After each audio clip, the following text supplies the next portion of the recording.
پانی خشک ہوا تو لشکر اس شہر میں داخل ہوا اور ان لوگوں کو پتہ نہ چلا، اور اس وقت ہر کار سے ملنے کو اور ہر قاصد سے ملنے کو دوڑے گا تاکہ بادشاہ کو پیغام دے، پر بادشاہ میں نوشی میں مدہوش ہے۔ دانیل کی کتاب کے 5ویں باب میں یہ واضح ہوا، اور یسایا کے 21ویں باب میں اس پیشن گوئی کا ذکر ہوا۔ شفیق شام جس کا میں آرزو مند تھا میرے لیے خوفناک ہوگی، یعنی اس بات میں کوئی خطرہ نہ تھا، وہ آرام دہ تھا، اور اس نے ہزاروں خداوند کے لیے ضیافت رکھی، پر یہ دکھاوا ہے اور دنیا کی نظر میں محض تسلی ہے۔ میں یہاں پر کہوں گا، آخر محض تسلی کی کیا ضرورت ہے؟ نئے عہد نامے میں ہم جانتے ہیں کہ مستقبل میں ہونے والے واقعات ماضی میں ہونے والوں سے بدتر ہیں۔ لکھا ہے کہ جس وقت لوگ کہتے ہوں گے کہ سلامتی ہے اور امن ہے، اور اس وقت ان پر ہر طرح ناگہان ہلاکت آئے گی، اور لکھا ہے کہ بابل یکا یک گر گیا۔ صحیح۔ ہم اپنے ناظرین کو بتانا چاہتے ہیں کہ خدا کی کتاب میں قلم بند یہ تاریخ دانوں کے تحریر سے بالکل ملتی ہے۔ یہودی تاریخ دان یوسفس نے سب کے سب واقعات ایسے ہی 539 قبل از مسیح میں قلم بند کیے، جب بابل نے مادیوں اور فارسیوں کے ہاتھ شکست پائی۔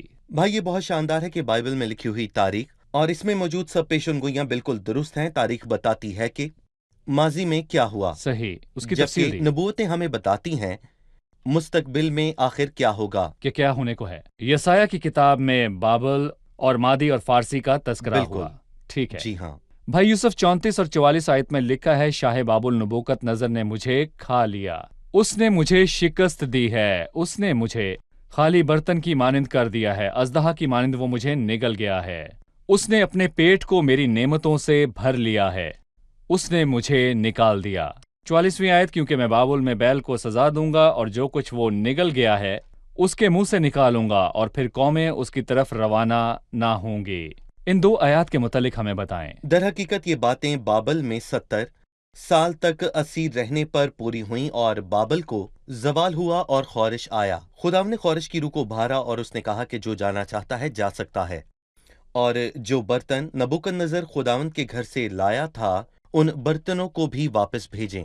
پر میں کہوں گا کہ وہ اژدہا لوگوں اور ان کے مقدس برتنوں کو نگل چکا تھا۔ اور پھر 44ویں آیت میں لکھا ہے، کیونکہ میں بابل میں بیل کو سزا دوں گا اور جو کچھ وہ نگل گیا ہے اس کے منہ سے نکالوں گا۔ میں اس بات پر رکوں گا۔ اور یاد کریں کہ خداوند نے یونا کے نشان کے لیے کیا کہا، کیونکہ یونا کی کہانی میں کہوں گا بہت عجیب ہے۔ وہ ایک بڑی مچھلی کے پیٹ میں 3 دن تک رہا، اور جب تیسرے دن خداوند نے اس مچھلی کو حکم دیا یونا کو خشکی پر اگل دے۔ یہ بہت ہی عجیب بات ہے، کیونکہ یونا اس مچھلی کے پیٹ میں 3 دن تک زندہ رہا، اور پھر تیسرے دن خداوند نے اس مچھلی کو حکم دیا کہ اسے خشکی پر اگل دے۔ یہ اس قوم اور اس کے لوگوں کا خیال ہوگا کہ یونا کا مچھلی کے پیٹ میں 3 دن تک رہنا مسیح کے کام کو ظاہر کرتا ہے، اور دوسری طرف قوم کی حالت ظاہر ہوتی ہے، اور میں کہوں گا کہ یہ واحد قوم ہے جو 2000 سال تک تتر بتر رہی، لیکن پھر بھی یہ قوم ایسی قوم ہے جس نے اپنی شناخت نہ کھوئی۔ یہ کہاں ہوتا ہے؟ صحیح۔ اور پھر چند مہینوں پہلے اس قوم نے سوچا کہ وہ اپنے باپ دادا کے ملک میں واپس آ جائیں۔ کیا یہ ممکن ہے؟ اور میرا سوال ہے کہ تاریخ میں ایسا کب ہوا؟ بابل کی اسیری محض مستقبل میں ہونے والے واقعات کا اشارہ نہیں ہے، بلکہ رومی تیتس کے 2000 سال تک پراگندہ ہونے کے بعد بھی یہ لوگ واپس آئے، اور جب یروشلم کی ریاست کے ایک پادری کو کہا گیا کہ ایک جملے سے بائبل مقدس کی صداقت کا ثبوت دے، تو اس نے، میں کہوں گا کہ یہاں پر ایک بہت ہی اچھا جملہ کہا، اے یہودی صاحب۔ جی، اس نے اس کو یہودی صاحب کہا۔ بالکل ٹھیک ہے بھائی یوسف، 51ویں باب پر اپنی آخری رائے دیجئے، پھر ہم 52ویں باب پر چلیں گے۔ 50ویں آیت، تم جو تلوار سے بچ گئے ہو کھڑے نہ ہو، چلے جاؤ، دور ہی سے خداوند کو یاد کرو اور یروشلم کا خیال تمہارے دل میں نہ آئے۔ بھائی یوسف، اس نے کس سے بات کہی؟ اور آپ ہمیں یہ بتائیے کہ دور ہی سے خداوند کو یاد کرنے سے کیا مراد ہے؟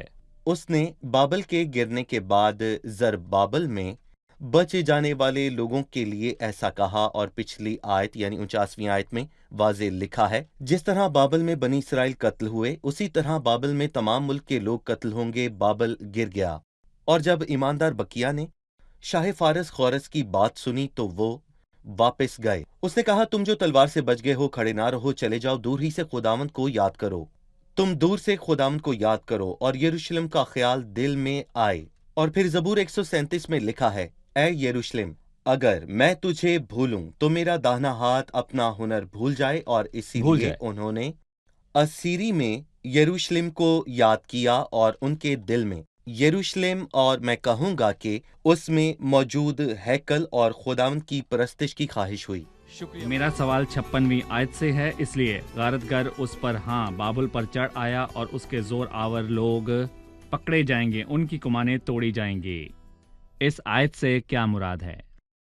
اس پیش گوئی میں خداوند کو انتقام لینے والے خدا کی طرح کیوں ظاہر کیا گیا؟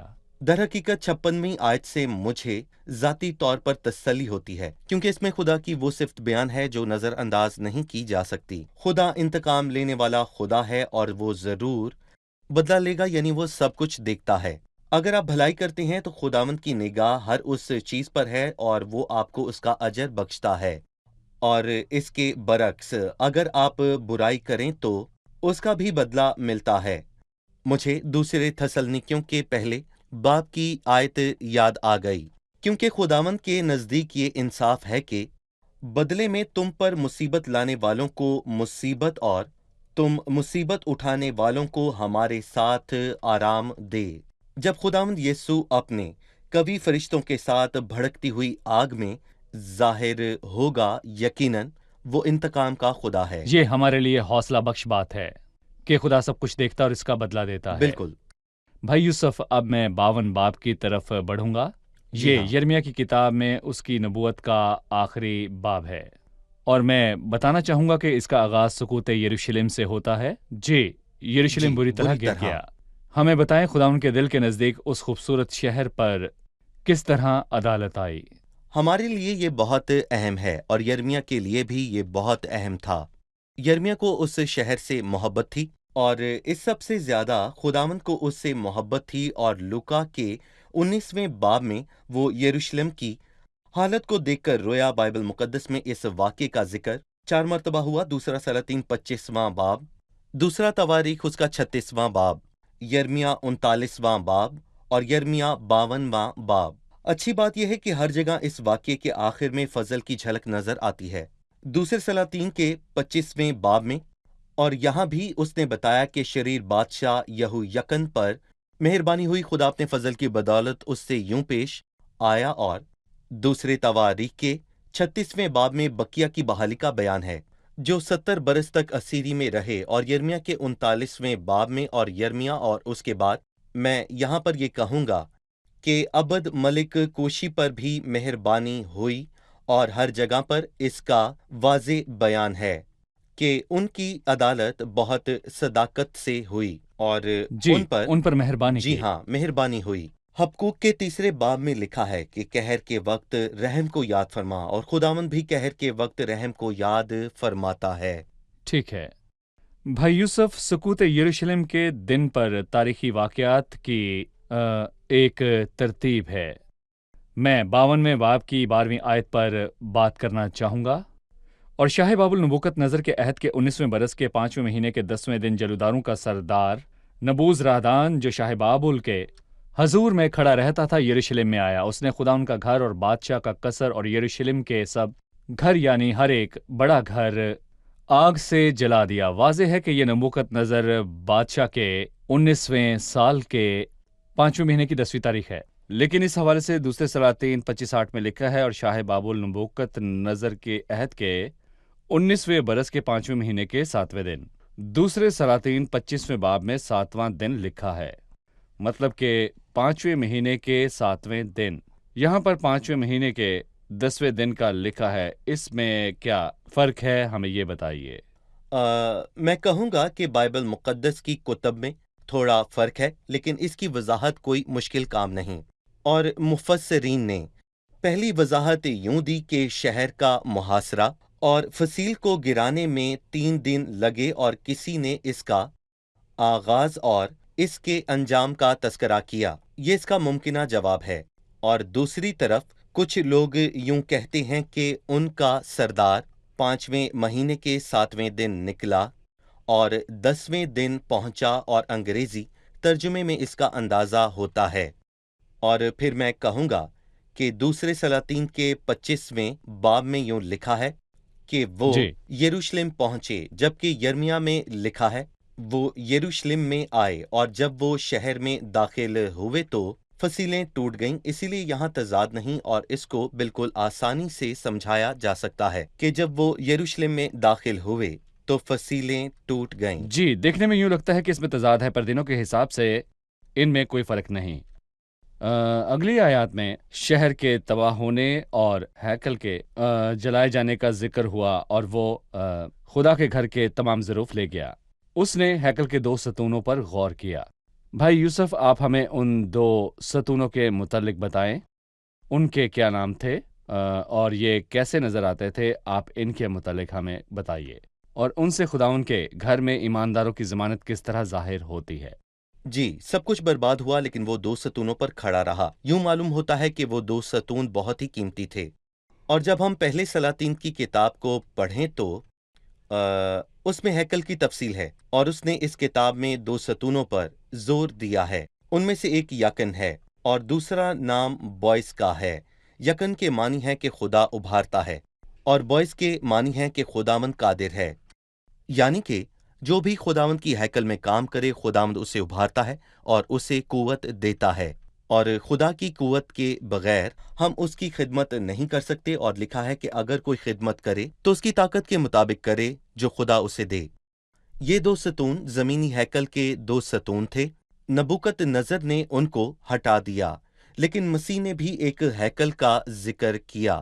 میں اس پتھر پر نہ اپنی آئیں گے۔ کلیسیا بناؤں گا، اور عالم روا کے دروازے اس پر غالب نہ آئیں گے۔ اور مکاشفہ 3 میں فلدلفیا کی کلیسیا کے لیے یہ وعدہ ہے کہ جو غالب آئے اسے میں اپنے خداوند کے مقدس میں ایک ستون بناؤں گا، اور میں اپنے خداوند کا نام اور اپنے خداوند کے شہر یعنی اس نئے یروشلم کا نام اور اپنا نیا نام اس پر لکھوں گا۔ خداوند نے وعدہ کیا، جو غالب آئے اور جنہوں نے خدا کے کلام کو تھاما رکھا، خداوند کے نام کا انکار نہیں کیا، وہ فتح یاب ہوں گے۔ وہ خداوند کے مقدس میں ستون بنیں گے، وہ پھر کبھی باہر نہ نکلیں گے۔ غارت گر کے ہاتھ زمین کے مقدس کے ستونوں تک پہنچے، پر دشمن کے ہاتھ اس کے ستونوں تک کبھی نہ پہنچ سکیں گے جسے مسیح نے بنایا۔ ٹھیک ہے صحیح۔ بھائی یوسف، اب ہم مہمانوں سے ان کا سوال جانیں گے۔ باب کے آخر میں ہمیں یہویاکین پر غور کرنے کی ضرورت ہے۔ اس باب میں عدالت کا منظر تھا، پر آخر میں یہویاکین کا رہا ہونا اور اس کا سرفراز کیا جانا کس بات کو ظاہر کرتا ہے؟ جی بھائی یوسف۔ یرمیا 22ویں باب میں یہویکن کو کنیا کہا گیا، اور پھر اس کے لیے لکھا ہے کہ کیا یہ شخص کنیا ناچیز ٹوٹا ہوا برتن ہے، یا ایسا برتن ہے جسے کوئی نہیں پوچھتا؟ یعنی کہ اس شخص کی کوئی اہمیت نہ تھی، لیکن میں کہوں گا کہ یہاں پر اس پر فضل ہوا۔ خدا نے اپنے قہر میں رحم کو یاد کیا اور شریر مردوک کے ساتھ چیزیں شاندار کیں، اور جس سے ہم یہ جان پاتے ہیں کہ خدا نے ہمارے ساتھ کیا کیا۔ جی یہ صرف اور صرف اس کا فضل ہے۔ پہلے مردوک نے اس کو قید خانہ صحیح۔ سے نکالا، دوسرا اس کو سرفراز کیا۔ ہم کہہ سکتے ہیں کہ میں گناہ کی قید میں تھا، ابلیس شریر کا غلام تھا، جی اور میری نجات کی امید نہ تھی، پر اس مہربان نے مجھے آ کر بچا لیا۔ تیسرا، اس کے ساتھ مہر سے باتیں کیں، اور چوتھا، اس کی کرسی ان سب بادشاہوں کی کرسیوں سے جو اس کے ساتھ بابل میں تھے بلند کی۔ ہمارے لیے خدا نے ہمیں مسیح کے ساتھ آسمانی مقاموں میں بٹھایا۔ پانچواں، سو وہ اپنے قید خانے کے کپڑے بدل کر، یعنی اس کا برتاؤ بالکل بدل گیا۔ اور چھٹا، عمر بھر برابر اس کے حضور کھانا کھاتا رہا، اور وہ ہمارے دشمنوں کے روبرو ہمارے آگے دسترخوان بچھاتا ہے۔ اس کو ہر روز رسید ملتی تھی، اور اس کو عمر بھر بادشاہ کی طرف سے وظیفے کے طور پر ہر روز رسید ملتی رہی۔ وہ اسے ہر روز کھانا بھیجتا تھا، اور یہ اس کی عکاسی کرتا ہے کہ روز خداوند ہماری زندگی میں ایسا کرتا ہے۔ وہ ایک لمحہ بھی ہمیں اکیلا نہیں چھوڑتا۔ بھائی یوسف خداوند آپ کو برکت دے. ہم اس کتاب کے اختتام پر پہنچ چکے ہیں. آپ یرمیہ کی کتاب کا مطالعہ مکمل ہونے پر ہمارے ناظرین کو کیا کہیں گے؟ دیکھیں، صداقت قوم کو سرفرازی بخشتی ہے پر گناہ سے امتوں کی رسوائی ہے۔ کاش کہ تو میرے کلام کا شنوا ہوتا اور میں تیری سلامتی نہر کی مانند اور تیری صداقت سمندر کی موجوں کی مانند ہوتی۔ یہ خدا کے الفاظ ہیں۔ شکریہ بھائی یوسف. اب ہم مہمانوں سے ان کی رائے جانیں گے. آپ تیار ہیں؟ 51ویں باب میں بابل کے خاتمے کا ذکر ہے. بائبل مقدس فرماتی ہے، خداوند یوں فرماتا ہے کہ دیکھ میں بابل پر اور اس مخالف دارالسلطنت کے رہنے والوں پر ایک مہلک ہوا چلاؤں گا۔ میں جاننا چاہوں گا کہ بابل پر چلنے والی یہ مہلک ہوا کون سی ہے، یہ بتائیے۔ ہم نے بھائی یوسف سے سیکھا کہ عبرانی زبان میں لفظ ہوا اور روح ایک سے ہیں۔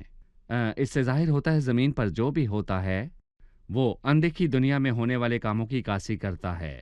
یہ مادیوں اور فارسیوں کی بات ہے۔ صحیح، مادی اور فارس کے بادشاہ، جی، انہوں نے بابل کی سلطنت کے خلاف چڑھائی کی۔ 8ویں آیت، بابل یکایک گر گیا اور غارت ہوا۔ آپ میں سے یہ کوئی بتا سکتا ہے کہ تاریخی لحاظ سے یہ کب ہوا؟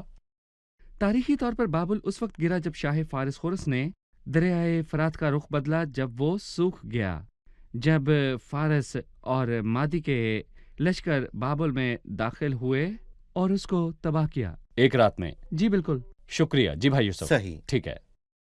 میرا سوال آخری باب 52ویں باب سے ہے، یہو یاکین کی رہائی اور شاہ بابل کا اس کے ساتھ رویہ۔ ہمیں اس کے آخر میں فضل کی جھلک کیوں دکھائی دیتی ہے؟